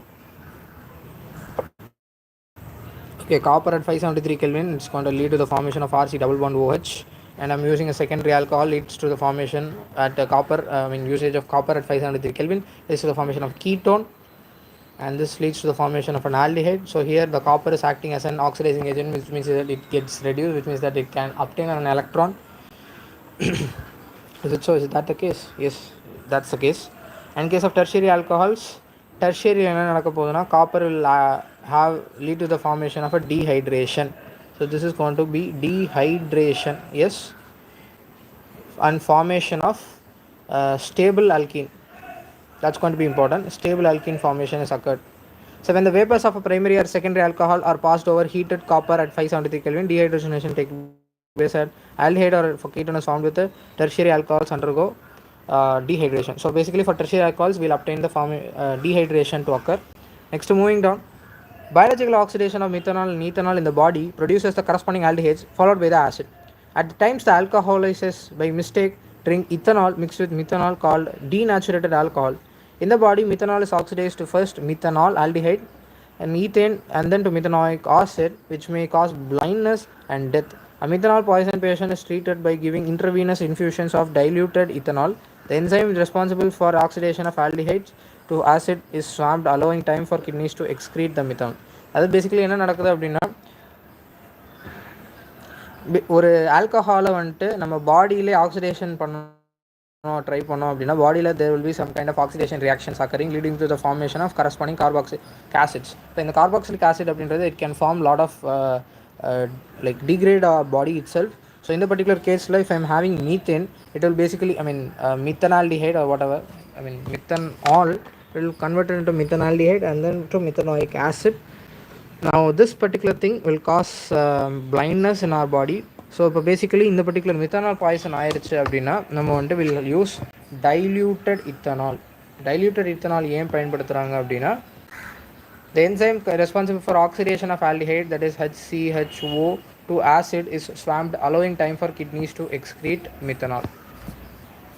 Next, reaction of phenols. Following reactions are shown by phenols only. So in the particular reactions only and only for phenols. Yes, so electrophilic aromatic substitution. In phenols, the reaction that take place on the aromatic ring or electrophilic substitutions reaction. So as we have seen in class 11th unit 9, the electrophilic aromatic substitution, the hydroxyl group is attached to the benzene ring, activates it towards electrophilic substitution. Electrophile is one which seeks the presence of an electron, and yes, this particular presence of hydroxyl group is leading to the electrophilic substitution.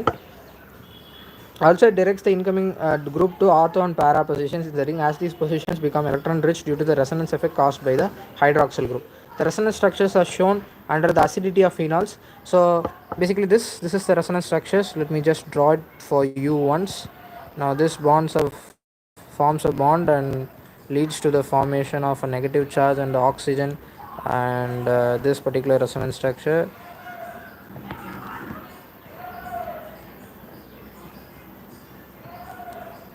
Yes, and then same structure formed over here with yes, and then finally we'll have, yeah, I don't think this is required. So the common electrophilic aromatic substitution reaction takes place in phenol. First things first, we will talk about nitration. With dilute nitric acid at low temperature, if I have low temperature and using dilute nitric acid, I am obtaining the formation of ortho and para nitrophenols. That's basically nitration reaction. The ortho and para nitrophenols can be separated by steam distillation. Orthonitrophenol is steam volatile due to intermolecular hydrogen bonding, while paranitrophenol is less volatile due to intermolecular hydrogen bonding, which causes the association of molecules. So basically, steam distillation ஏன் பயன்படுத்துகிறோன்ற reason, ஆர்த்தோநைட்ரோஃபினாலில் வந்துட்டு we have intramolecular hydrogen bonding, and whereas in case of paranitrophenol we have intermolecular nitrogen bonding, hydrogen bonding whatever, and leads to the formation of association, which means that this is going to be steam volatile. Yes, moving down.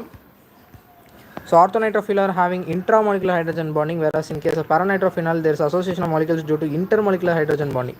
With concentrated nitric acid, phenol is converted to 2,4,6 trinitrophenol.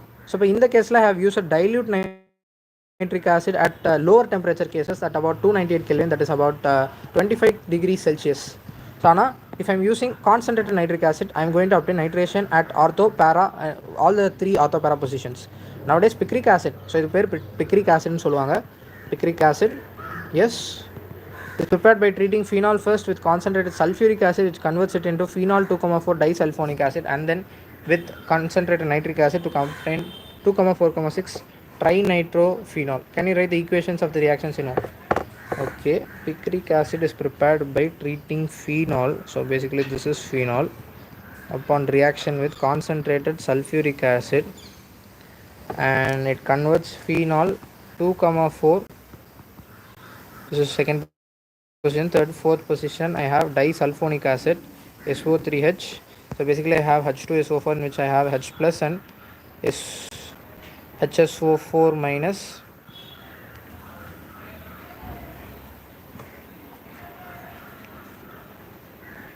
I don't know why this fuck is happening. Let me just check it in Google. Copy. So I think it's really important to note such things.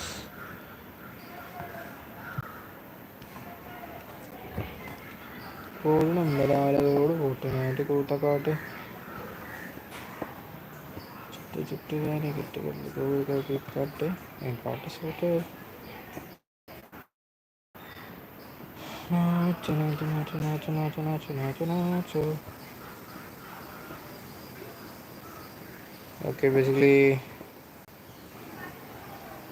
I don't know why this is actually happening, and I think it's something to be noted. Sulfonic acid.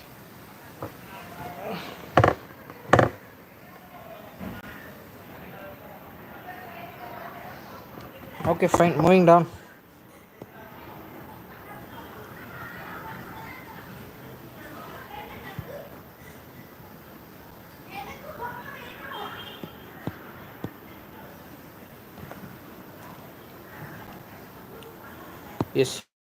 Yes, moving down. Halogenation. Next, halogenation அப்படின்றது on treating phenol with bromine, different reaction products are formed under different experimental conditions.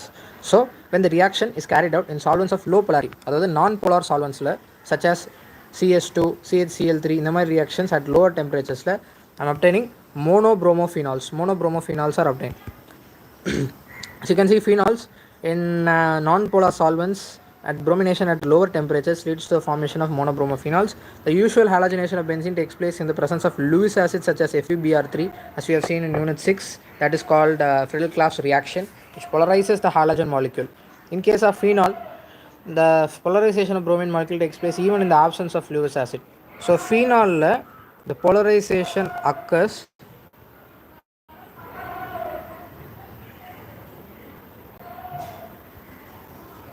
even in absence of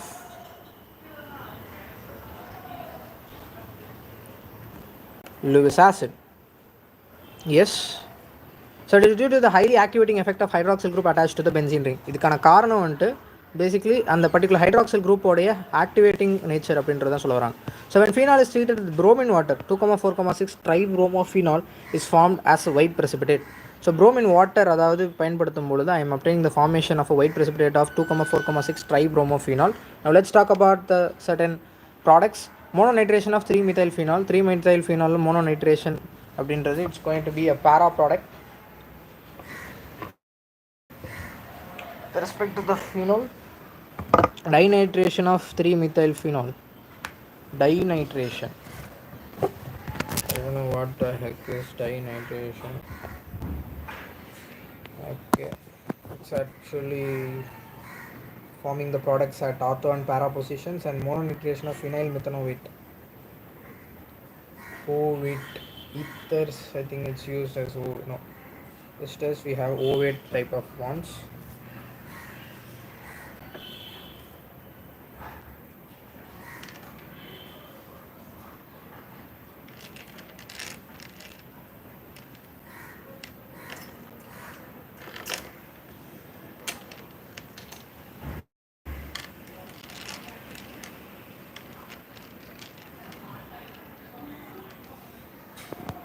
Yes, fine, great.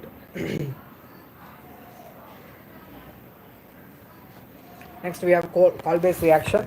Phenoxide ion generated by treating phenol with sodium hydroxide is even more reactive than phenol towards electrophilic aromatic substitution. Hence it undergoes electrophilic substitution with carbon dioxide, a weak nucleophile. So as you can see, sodium hydroxide or phenol react பண்ணும்போது it is forming sodium whatever the salt is. Now upon using carbon dioxide, there will be gonna occurrence of okay, so orthohydroxybenzoic acid is formed as the main product. So as you can see, orthohydroxybenzoic acid is formed upon electrophilic substitution of carbon dioxide and in presence of an acidic medium. Yes, so this is called salicylic acid. So salicylic acid preparation reaction on phenol using sodium hydroxide, leading to the formation of this particular reaction, oxygen hydrogen bond cleavage, and then I will have carbon dioxide's electrophilic aromatic substitution and in presence of H plus medium, leading to the formation of salicylic. So ortho product form and another particular product is going to be yes. Next Reimer-Tiemann reaction. This is one important reaction present in this particular chapter only. And treating phenol with chloroform. Chloroform CHCl3 in presence of sodium hydroxide, that is NaOH. CHO group is introduced at the ortho position of the benzene ring. This reaction is known as the Reimer-Tiemann reaction. The intermediate substituted benzyl chloride. The intermediate substituted benzyl chloride is hydrolyzed in the presence of an alkali to produce salicylaldehyde. So basically, if I have phenol in presence of chloroform and sodium hydroxide, basically CHCl2 அப்படின்ற product CHCl2 அப்படின்ற ஒரு நபர் வந்துட்டு aromatic substitutionல உள்வாங்குவார் and மிச்சம் இருக்கிற அந்த chlorine வந்துட்டு it will form a bond with HCl, I think it's and it leads to the formation of Na plus O minus, and that will be the intermediate. Next, upon using the basic medium, I am obtaining salicylaldehyde. So salicylaldehyde is simply this.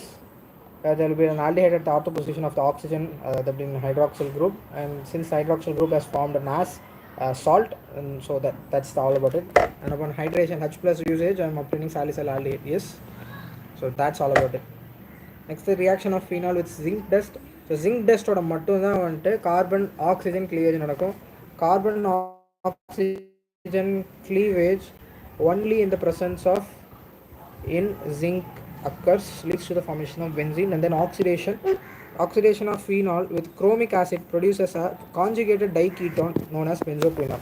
So it's going to be a really important reaction to be noted. The oxidation of phenol with chromic acid produces a conjugated diketone known as benzoquinol. So benzoquinol is this. I am just oxidizing phenol in Na2Cr2O7 and sulfuric acid, leads to the formation of a conjugated diketone that's called as benzoquinol. In the presence of air, phenols are slowly oxidized to dark color mixture containing quinones. So presence of air, if I'm using air, and then there's gonna be formation of colored compounds called quinones. So give the structures of the products you would expect when each of the following alcohol reacts. Okay, so basically butane 1-ol alcohol in presence of HCl and ZnCl2.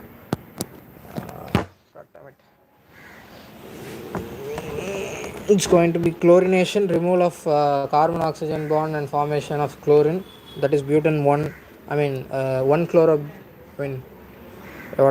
chlorobutane, and second one is going to be 1 bromobutane and SOCl2 1 chlorobutane. Is it so? HBr HBr attack.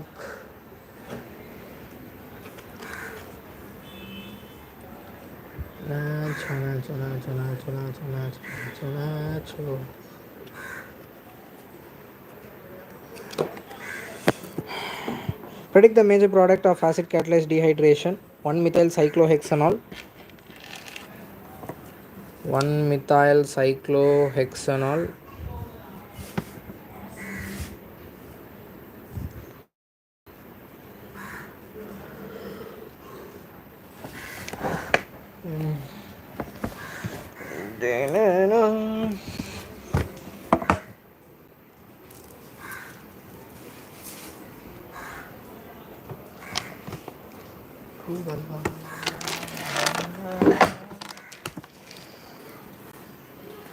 Also, and paranitrophenols are more acidic than phenol. Draw the resonance structures of the corresponding phenoxide ions. Write the equations involved in the following reactions. Raymond-Raymond reaction, Call-based reaction. Call-based reaction, we have the phenol reacted with sodium hydroxide leading to the formation of a salt, and then I think that's it. That's the thing. And then upon using carbon dioxide or whatever, we'll have a substitution.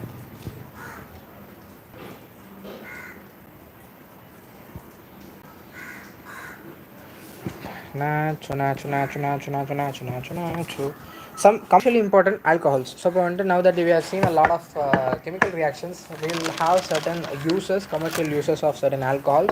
Methanol and ethanol are the two among commercially important alcohols. So methanol அப்படின்றது CH3OH, also known as a wood spirit. So methanol அப்படின்றது wood spirit produced by destructive distillation of wood. Today, most of the methanol is produced by catalytic hydrogenation of carbon monoxide at high pressure and temperature and in the presence of zinc oxide, chromium oxide catalyst. So basically, methanol, how it is formed? Carbon monoxide order, zinc oxide and chromium oxide, I mean Cr2O3 அப்படின்ற இந்த particular compound at 200 to 300 atmosphere pressure 573 to 673 Kelvin temperature level. I'm just carrying out this particular reaction. Yes, leading to the formation of methanol. So this is obtained from distillation, destructive distillation of wood, also called as wood spirit, and nowadays it is obtained by catalytic hydrogenation. Methanol is a colorless liquid. So it's a colorless liquid, boils at 337 Kelvin. Highly poisonous. Ingestion of even small quantities can cause blindness and large quantities can cause even death. Methanol is used as solvent in paints, varnishes, and chiefly for making formaldehyde. So formaldehyde production வந்து மித்தனாலோட மிகப்பெரிய பங்கு இருக்கிறதாகவும் கூறுகிறார்கள். Basically upon oxidation of methanol I can obtain formaldehyde.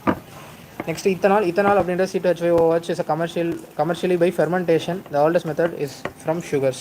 So fermentation மூலியமாக I am obtaining this. அதாவது என்னன்னா, the sugar in molasses, sugar cane or fruits such as grapes is converted to glucose and fructose. So basically இதில் இருக்க அந்த particular sugarலாம் வந்துட்டு it is converted upon hydrolysis. So invert sugar வந்துட்டு hydrolysis பண்ணும்போது upon invert taste பண்ணும்போது I am obtaining glucose and fructose. And the glucose வந்துட்டு the presence of an enzyme called invertase. Okay, glucose and fructose undergo fermentation in the presence of, so fermentation நடக்கும்போது I am in presence of zymase I am obtaining ethanol and carbon dioxide production. இதுதான் வந்துட்டு the oldest method. So basically the sugar in molasses, sugar cane is basically converted to glucose and fructose in presence of an enzyme called invertase. So sugar வந்துட்டு it is having a formula of C12H22O11 is basically broken down into C6H12O6, and this particular C6H12O6 in presence of zymase, another medium, is undergoing fermentation which is present in yeast, leads to the formation of ethanol. So in the wine making, grapes are the source of sugars and yeast. So basically wineல பொறுத்த வரைக்கும் கிரேப்பை பயன்படுத்தி தான் வந்துட்டு sugar east எல்லாத்தையுமே கொண்டு வருவாங்க. So as grapes ripen, the quantity of the sugar increases and yeast grows on the outer skin. When grapes are crushed, sugar and the enzyme come in contact and fermentation start. So the enzyme from the sugar and enzyme from the yeast and sugar and comes in contact, leads to the formation of fermentation. Fermentation takes place in anaerobic conditions, that is in absence of air, and the carbon dioxide is released during the fermentation. So this action of the action of zymase is inhibited once the percentage of alcohol forms exceeds about 14%. அதாவது 14% of alcohol formation நடந்தது பிறகு இந்த zymase உடைய பயன்பாடு என்பது it is becoming slower. If air gets into fermentation mixture, The oxygen of air oxidizes ethanol to ethanoic acid, which in turn destroys the taste of alcoholic drinks. So if இப்போ ஏரோட presence இங்கே இருந்தது, அதாவது என்ஆரோபிக் கண்டிஷனில் aerobic condition convert ஆயிருச்சு அப்படின்னா oxygen வந்துட்டு இத்தனாயிக் ஆசிட்ஸாக convert பண்ணிடும். அப்போ கண்டிப்பாக வந்துட்டு டேஸ்ட்டை வந்துட்டு டோட்டலாக காலி பண்ணிடும்னு சொல்கிறாங்க. Ethanol is a colourless liquid with boiling point. So it's going to be liquid. So methanol was, I think it was a colorless liquid as well. Okay, so it is used as a solvent in paint industry. So இதுவும் வந்து சால்வெண்ட்டாக பயன்படுத்துகிறாங்க. And carbon compound ஃபார்மேஷனில் it was used mainly as a solvent. The commercial alcohol is made unfit for drinking by mixing it in copper sulfate. So copper சல்ஃபேட்டில் mix பண்ணுறது மூலிமா in pyridine we'll obtain the denaturation of alcohol which will make it unfit for drinking. So அதோட definition என்னென்னு பார்ப்போம். Mixing of an alcohol with some copper sulfate and pyridine, which makes will form the alcohol to unfit for drinking, known as the denaturation. Large quantities of ethanol obtained by the hydration of ethene. So ethene hydration மூலமாக I'm obtaining ethanol அப்படின்ற சொல்கிறாங்க. Next we'll talk about ethers. So alcohols and phenols பற்றி கம்ப்ளீட்டாக பார்த்ததுக்கு பிறகு we are entering into ethers. Preparation of ethers by dehydration of alcohols. So alcohol dehydration மூலமாக I'm obtaining ethers, it seems. So alcohols undergo dehydration in the presence of protic acids such as sulfuric acid and phosphoric acid. The formation of reaction product alkene or ether depends on the reaction condition. So reaction condition based பண்ணி தான் whatever the product formed will be obtained. The form example, ethanol is dehydrated ethene in the presence of sulfuric acid at 443 Kelvin. At 413 Kelvin, the ethoxy ethane is the main product. So 443 Kelvin I am obtaining the formation of an alkene, whereas in 413 Kelvin I am obtaining ethoxy ethane formation. The formation of ether is a nucleophilic bimolecular reaction, that is a SN2 reaction involving the attack of alcohol molecule on a protonated alcohol as indicated below. Basically, if I have an alcohol which is protonated, now there is another alcohol which will attack this protonated alcohol water and formation of oxygen. Oh, okay, fine. And then upon removing this H plus, I am basically obtaining the required ether. Let me just write it once. So let's say I have CH3 CH2 OH. Okay, upon reaction with H plus leads to the formation of protonation. So basically this guy attacks over here, CH2. So basically that's oxygen with a positive charge. Now this particular guy will be removed, leading to the formation. No, it won't be removed as soon as it now we will have another mole of CH3 CH2 that will attack this particular oxygen and leading to the formation of removal of water. So we will have CH3 CH2 OH CH2 CH3. Now upon removal of this H plus, we will obtain the formation of ether, CH3 CH2 OCH3 CH2 CH3. So acidic dehydration of alcohols to give an alkene is also associated with substitution reaction to give an ether. Acidic dehydration of alcohols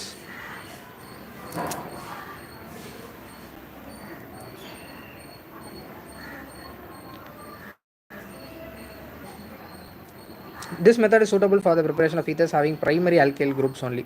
அதாவது primary alkyl groups இருந்தால் மட்டுமே இது வந்து ரொம்ப ரொம்ப முக்கியமான ஒரு better reaction அப்படின்னு சொல்லுவோம். The alkyl group should be unhindered and the temperature be kept low. Unhindered ஆக இருக்கணும், otherwise the reaction favors the formation of an alkene.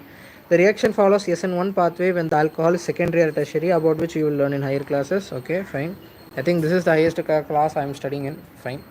However, the dehydration of secondary and tertiary alcohols give corresponding ethers is unsuccessful as elimination competes. So elimination is prevailing in the case of secondary and tertiary alcohols. As a consequence, alkenes is formed primarily. Can you explain the biomolecular dehydration not appropriate for the preparation of methyl ether?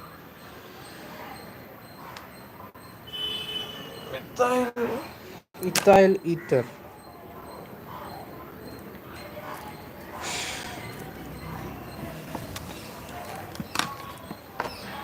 What's the problem, brother?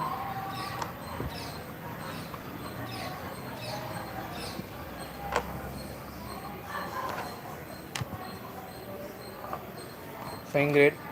Next, Williamson's ether synthesis. So it is an important laboratory method found by Alexander Williamson. for the preparation of symmetrical and unsymmetrical ethers. So வந்துட்டு symmetrical or unsymmetrical ethers எதுவாக இருந்தாலும் பயன்பாட்டுக்கு we can obtain using the formation of Williamson synthesis. In this method an alkyl halide is allowed to react with sodium alkoxide. So alkyl halide reaction with sodium alkoxide leads to the formation of an ether. Ethers containing substituted alkyl groups such as secondary or tertiary may also be prepared by this method. The reaction involves SN2 attack of an alkoxide ion on primary alkyl halide.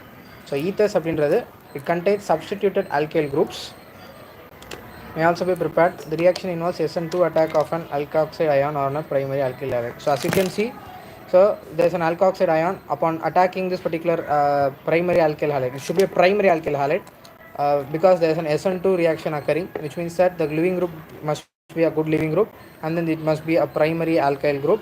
And upon this particular reaction, this guy gonna leave, and then I'm obtaining this formation of an ether. So better results are obtained if the alkyl halide is primary. So primary halide இருந்தா it's going to be better. In case of secondary and tertiary alkyl halide, reaction competes. If a tertiary alkyl halide is used and alkene is the only reaction product, no ether is formed. For example, the reaction of CH3ONA with CH3 taken thrice CBr, it gives exclusive 2-methyl propene and not any other.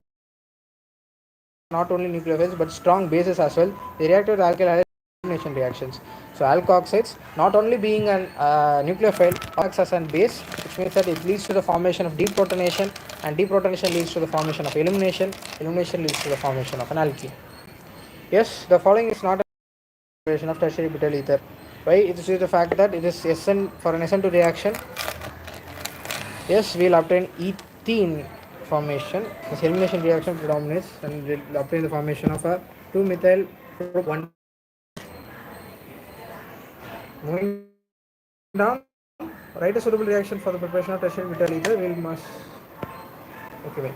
Phenols are converted to ethers by this method. In this, phenol is used as a phenoxide moiety. So basically, we'll convert phenol to phenoxide moiety, which means that we'll have to undergo acid-base reaction. Phenol acting as an acid reacts with sodium hydroxide, leading to the formation of ONA, that is phenoxide moiety.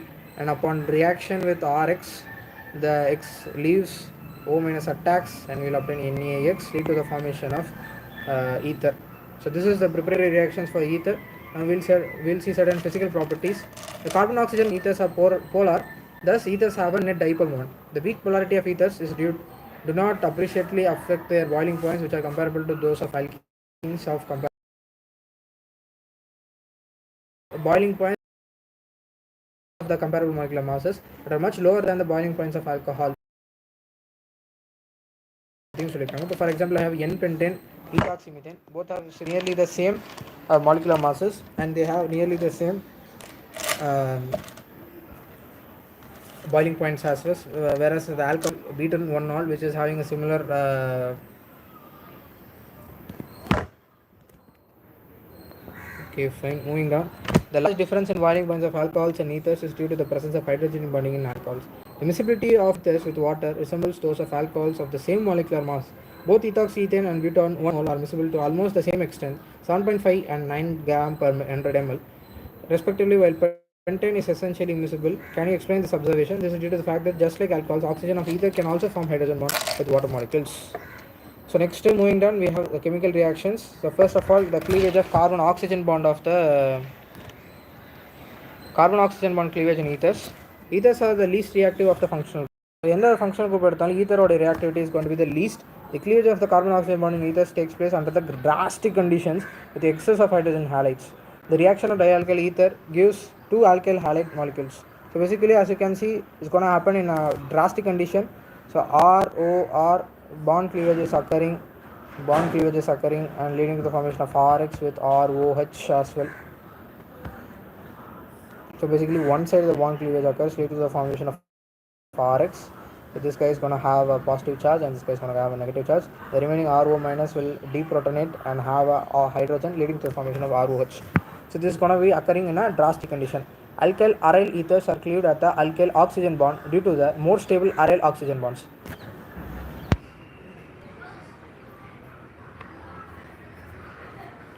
Okay, so basically, if I am having an alkyl aryl ether, the bond cleavage is going to occur at this position because this particular bond is going to be more of stabler. Ethers with 2 different alkyl groups are also cleaved only in the same manner. So So the order of reactive hydrogen halides is as follows: HI greater than HBr greater than HCl. The cleavage of ethers takes place with the concentrated HI or HBr at high temperatures. For cleavage, it requires higher temperatures of HI or HBr for reaction. So the reaction of an ether with concentrated HI starts with the protonation of the ether molecule. Okay, let me just have a break. Yes, and we will continue it.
பேசல.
ஆசனமேது சிவகாமி சொல்வது வெல்வொன்றில் தேசம் வெல்வொன்றில் பாசம் கொண்டும்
தருவாரே சொல்வாரே தும்மரடி தும்மரடி ஆயுச நூறாக உன்னோட பத்திர தொட்டான ஞான் பாரு உன்னோடு கண்ணோடு பேசாமோடு லைவ் இன்னும் ஆரம்பிக்கலையா? ஆரம்பிக்கலையா? ஐயோ ஒன்றுதான். சரி, நான் எல்லாம் ஒன்று டிஸ்டர்ப் பண்ண மாட்டேன். பாய்.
ಮಡತಪಟ್ಟಿ ಮಡತಪಟ್ಟಿ ಮಡತ ಮಡತ ಮಡತಪಟ್ಟಿ ಕುರ್ಚಿ ಮಡತಪಟ್ಟಿ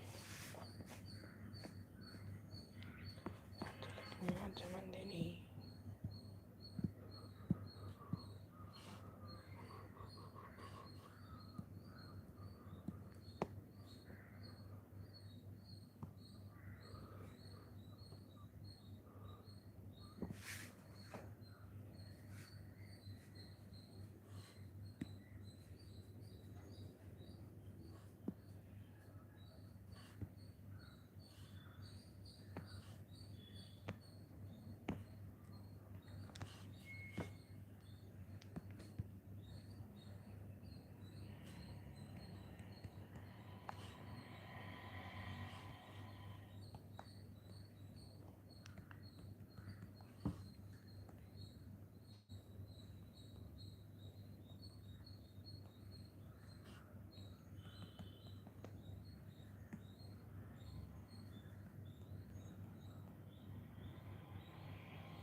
ಕುರ್ಚಿ ಮಡತಪಟ್ಟಿ